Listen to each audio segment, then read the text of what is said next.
Alternating current put out by the AC generators goes through heavy-duty electric cables to a special device called a silicon-controlled rectifier, or SCR. The SCR converts AC to DC.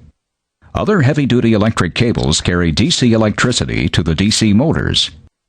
The DC motors convert electrical energy back into mechanical energy to drive the powerful hoisting, rotating, and circulating equipment.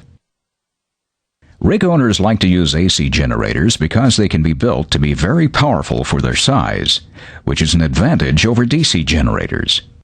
Also, rig equipment can distribute AC easier than DC. But direct current has certain advantages when driving large equipment. Mainly, DC motors produce a lot of torque at low speed that the drillers can easily control. Using remote switches on his console to control the SCR control panel, the driller can select and deliver the power from the various generators wherever it is required. But some AC generators power big motors. In fact, most of today's diesel-electric rigs use AC generators in a system called an SCR power system.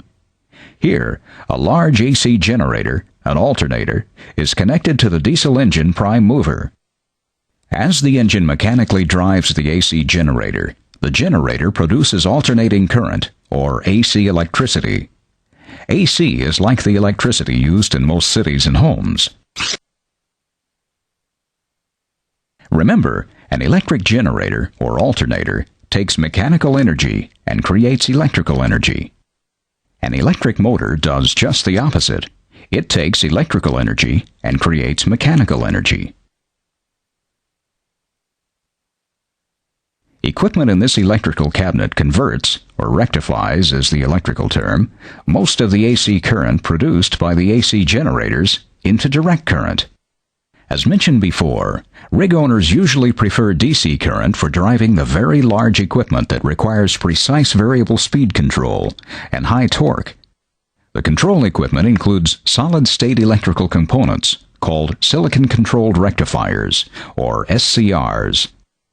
Heavy-duty electrical cables come out of the cabinet and carry DC electricity to the powerful motors driving the circulating, hoisting, and rotating equipment. Usually, large DC motors supply power to the mud pumps, the drawworks, and the rotary table or top drive. Sometimes, the drawworks mechanically drives the rotary table, but on some rigs, the rotary table has its own motor.